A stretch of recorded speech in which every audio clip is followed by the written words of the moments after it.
मनुष्य के साथ सबसे ज्यादा उसका स्वभाव रहता है कि सुंदरता? स्वभाव रहता है। भाई सुंदरता तो जवानी में आएगी, बुढ़ापे में चली जाएगी। देखना ना खानदान देख, पहले से पूज रहे हैं, एक बार और पूज जाएंगे। कौन? बोले सूरसेन महाराज के पुत्र वसुदेव जी महाराज। रह गए आबाद महाराज देवक, तो गड़बड़ हो गया। यहाँ आ गए तो बेटी का भाग खराब हो गया। अरे बताओ, 156 वर्ष का बुढ़ा और 10 साल की बेटी। गर्ग संहिता को अगर पढ़ो तो गर्ग संहिता में लिखा है कि वसुदेव जी महाराज की 18 पत्नियां थी जब देवकी से विवाह हुआ। पर हुआ होई सोई जो राम रुचि राखा, तो को करी तरक बढ़ावे साथ। वसुदेव जी महाराज के साथ हुआ। 200 कुंवारी दासियां दहेज में दी गई, आज सोना चांदी। और अपनी बहन को प्रसन्न करने के लिए कंस स्वयं सारथी बने। और सारथी बन के जैसे ही आगे गया, वैसे ही आकाशवाणी होती है, रे कंस, जिसे लेकर के तू जा रहा है, इसी देवकी का 8वां पुत्र तेरा काल होगा। कंस कहता क्या काल होगा? तो ना रहेगा बांस, ना बजेगी बांसुरी। जब ना देवकी लगेगी तो बेटा कहां से होगा? पकड़ी चोटी, तलवार निकाली मारने के लिए। वसुदेव जी महाराज ने हाथ जोड़ लिए, राजन, कन्या को मारना पूरे वंश को मारने के बराबर होता है। कन्या को मत मारना। आपको मेरे 8वें पुत्र से दिक्कत है, मैं आपको वचन देता हूं 8वां पुत्र आपके पास पहुंचा दूंगा। ठीक है, कंस मान गया। क्या कोई आज तक सुधर पाया? 25 शौचालय होने के बाद भी लोग अपने बच्चों को बाहर बिठाते हैं। अपने घर में बिठाओ तब हम जाने। अपने घर में तो सफाई करेंगे ब्रश से, यहां पानी नहीं डालते। हम कैसे मान लेते आपने धर्म स्वीकार कर लिया? परोपकाराय पुण्याय पापाय परपीड़नम। आप जो करके आए हो, किसी दूसरे को देखना पड़ रहा है। विचार करो, इससे बड़ा पाप होगा कोई दूसरा? इससे बड़ा कोई पाप दूसरा होगा? लेकिन इसके बाद भी लोग नहीं सुधर रहे। इसके बाद भी लोग वही कर रहे हैं जो उन्हें करना है। तो दुकानें ही कहूंगा मैं तो, दुकानें सजी हुई है, बाजार लगा हुआ है, व्यापारी बैठे हुए हैं, खरीदार एक से एक आ रहे हैं, लेकिन खरीद कोई नहीं रहा। भीड़ बहुत है, लेकिन समझ में नहीं आ रहा कि हो क्या रहा है। संत कहते हैं कि कोई आए कोई जाए, तमाशा क्या है समझ में ये नहीं आता, माजरा क्या है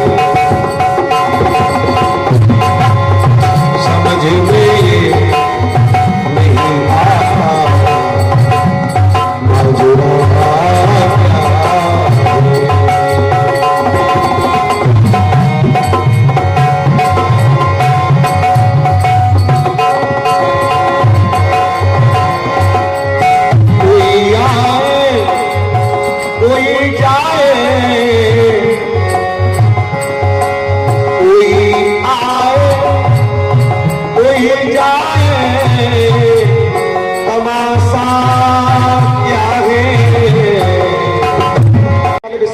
क्या देखा है।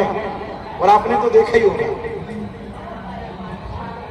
जितनी जगह में आज आधा खाक चौक बसा है, इतनी जगह में पहले जगह छोड़ी जाती थी कि भाई लोग घूमने कहां जाएंगे। और इतनी गंदगी होती थी, बाप रे बाप। व्यवस्थाएं बड़ी, शौचालय बनना शुरू हुए, प्रचार हुआ, लोग आने लगे, रोडें बढ़ने लगी, त्रिवेणी मार्ग अलग बन गया, संगम लोवर अलग बन गया, काली मार्ग अलग बन गया, गौरी मार्ग अलग बन गया, रामानुचार मार्ग अलग बन गया, रामानंदाचार्य मार्ग अलग बन गए, कांटा अलग कट गए, जगदीश राम पड़क बन गई, और अब तो उस पार भी जाकर के साधु संत रहने लगे, मन संहिता नाले के उस पार। इतना विस्तार हुआ। पहले के कल्पवासी एक बैग में सामान लेके आते थे, अभी 407 में भी नहीं बनता। वहां की व्यवस्था यहां लेके आते हैं हम लोग, जबकि यहां कैसे रहना चाहिए इसके नियम है। पर आजकल तो हर व्यक्ति गाड़ी वाले हो गए। पहले लोग पैदल आते थे प्रयागराज, अब रेलवे स्टेशन से यहां तक दूर लगता है। अरे महाराज बहुत दूर आपका कैंप है, बहुत दूर आपका कैंप है। परेशान हो गए चलते चलते। तो भीड़ तो बढ़ रही है महाराज, नए नए प्रकार की दुकानें भी सजी हुई है। मेरी बात को अन्यथा नहीं लेना कोई, मैं कभी कभी बोल देता हूं। नई नई दुकानें सजी हुई हैं, नए नए कैंप तैयार हो गए, खरीदार भी एक से एक हो गए। लेकिन क्या किसी ने आज तक धर्म अपनाया? बस मुझे लगता है कोई पैगंबर नहीं, कोई पीर नहीं। तब तो जब देखो तब अवतार ले लेता है। थोड़ा सा कुछ हुआ अवतार, थोड़ा सा कुछ हुआ अवतार। हमारे खुदा को देखो कभी अवतार नहीं लेता, पीर पैगंबर भेज भेज के काम चलाता है। बहुत सले हुजूर, अब आप समर्थ हो, जैसा आप कहो हम क्या करें। वो जैसे बीच जमुना जी में पहुंचे, वैसे ही दासी ने वो पुतला उठाया और जमुना जी में फेंक दिया। जैसे ही फेंका तो अकबर चिल्लाया, अरे तूने तो मेरा सर्वनाश कर दिया। लगाई नाव से छलांग और कूद गया। कूद के देखा तो गौन का पुतला। बीरबल ये क्या बदसलूकी है? बोले हुजूर ऊपर को आपने गिरते देखा, मुझसे क्यों नहीं कहा कि बीरबल बचाओ? 19 नाव में सेना थी, उनसे क्यों नहीं कहा कि बचाओ? अकबर बोले पागल हो क्या? खुद के बेटे के ऊपर जब कष्ट होता है तो दूसरों पर विश्वास नहीं किया जाता, हम खुद कूदते हैं। बीरबल बोले हुजूर इसी प्रकार जब भगवान के भक्तों पर कष्ट आता है, दूसरों पर विश्वास नहीं किया जाता, वो भगवान स्वयं अवतार ले लेते हैं, वो भगवान स्वयं प्रकट हो जाते हैं। दूसरों पर विश्वास नहीं। तुम्हारे खुदा को होगा दूसरों पर विश्वास, पीर पैगंबर भेजते हैं। हमारे भगवान कहते हैं जब हमारा बेटा कष्ट में हो दूसरे पर विश्वास नहीं। यदा यदा ही धर्मस्य, इसीलिए भगवान हर युग में यदा यदा ही धर्मस्य, जब जब होए धर्म की हानि। यहां दो बातें हैं। पहली बात है रामचंद्र भागवत की, गीता की, और दूसरी बात है रामचरितमानस। गीता में भगवान कह रहे हैं यदा यदा हि धर्मस्य ग्लानिर् भवति भारत। लेकिन कथा सुनने के बाद क्या एक बात भी आपने मानी? क्या एक बात भी आपने मानी कथा की? सनातन धर्म का रोना यही है महाराज कि हम गुरु को तो मानते हैं लेकिन गुरु की नहीं मानते। भागवत को मानते हैं, खूब आरती करेंगे, श्री भागवत भगवान की है आरती, पापियों को पाप से है तारती। लेकिन भागवत की कही हुई बात कभी आपने अनुसरण की? हानि हुई? भागवत तो आपने सुनी, बहुत छोटी और सरल और रद्दी भाषा की बात करें तो दुकान पे तो आप गए, सामान तो आपने देखा, लेकिन उसको खरीदा नहीं, अपनाया नहीं, तो ये है हानि। कलयुग में धर्म दिखाई देगा और सबसे ज्यादा दिखाई देगा। पहले जब कल्पवास शुरू हुआ था 2-4 लोग आते थे, हाँ बताते हैं बड़े महाराज जी कि शुरू में कल्पवास शुरू हुआ था तो 3-4 टेंट लगते थे मात्र, ज्यादा नहीं। इसके बाद रेत के ऊपर पियार डाल के रास्ता बनाई जाने लगी तो लोग तांगा लेके आने लगे, सामान बढ़ने लगा। ठीक, फिर इसके बाद और उन्नति हुई तो पुल बनने लगे, रोडें बनने लगी। मैं आपको बताऊं जितनी जगह में आज आधा खाक चौक बसा हुआ है, इतनी जगह पहले डोल डाल के लिए छोड़ी जाती थी। हमारे प्रथम गुरु आदरणीय मां साहब तो 20 साल से आ रहे हैं। रामचरितमानस में तुलसी बाबा लिख रहे हैं कि जब जब होए धर्म की हानि, तो गिलानी और हानि, ये दो शब्द हुए। और गीता भी प्रमाणित है और रामचरितमानस भी प्रमाणित है, क्योंकि गीता स्वयं नारायण के मुखारविंद से निकली है और रामचरितमानस को भगवान शंकर ने प्रमाणित किया है। दोनों ग्रंथ अपनी जगह सही है। तो हानि और गिलानी, इसमें अंतर क्या है?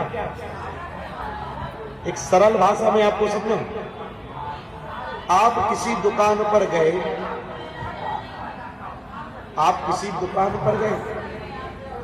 आपने पूरी दुकान की साड़ियां देख मारी, लेकिन आपको एक भी पसंद नहीं आई। आप वो दुकान को छोड़ के चल दिए, दुकानदार का को हानि हो गई। भाई साड़ी बिकती तो पैसा मिलता, समय भी बर्बाद हुआ, वो बिका कुछ नहीं तो हानि हो गई, ठीक है। लेकिन गिलानी का मतलब है कि आपका उस दुकान पे जाने का मन ही नहीं है, ये गिलानी। तो धर्म की ओर गिलानी मतलब धर्म करने की इच्छा ही नहीं हो रही और दूसरे कर रहे तो भी आपको अच्छा नहीं लग रहा, इसे कहते हैं गिलानी। यदा यदा ही धर्मस्यो गिलानिर भवति द्वापर में हुई गिलानी। राजा कंस के राज्य में यज्ञ पर कर लगाए गए, अच्छे कामों पर कर लगाए गए, मंदिरों में कर लगाए गए, लोगों के मन में गिलानी हो गई। यज्ञ करेंगे पैसा लगेगा तो जाओ ही मत, छोड़ दो, गिलानी। और कलयुग में हो रही है हानि। लोग मंदिर में जाते तो हैं, मंदिर में पूजा भी करते हैं, भागवत के पंडाल देखो खचाखच भरे रहते हैं। चमकने लगी, वो बिजली नहीं थी महाराज, वो प्रकाश की व्यवस्था थी। बाबा को कहीं लग ना जाए, गड्ढे वड्ढे बेटा देकर के बेटी ले आए, विचार करो।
कलयुग में हो रही। चलो यही कृपा है कि गिलानी नहीं हो रही, कम से कम धर्म दिख तो रहा।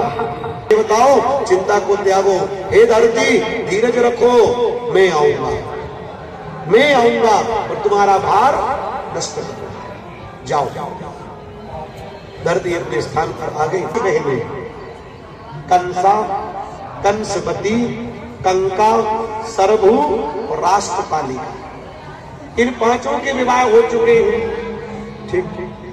अब कंस के काका महाराज देवक, महाराज उग्रसेन के छोटे भाई देवक, महाराज देवक की 7 कन्याओं में से छोटी कन्या देवकी विवाह के योग्य है।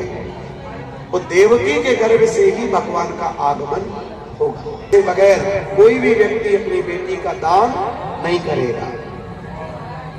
तो देवक ने सोचा एक तो सगा भतीजा, दूसरा राजा, तो राजा के नाते भी पूछना चाहिए, और भतीजा है तो घर का तो है ही, एक परिवार में कुछ सलाह होती ही है। गई है कुछ विचार किया। कंस बोला काका इसमें इतना चिंता करने की क्या जरूरत है, अरे आपका भतीजा भी इतना है, मैं जिससे कहूंगा वो विवाह करेगा। ऐसा कौन है जो कंस का रिश्तेदार ना बनना चाहे धरती पर। नाम गिनाना शुरू किए, ये राजकुमार वो राजा, ये राजकुमार वो राजा, मुझे बेटा कहो।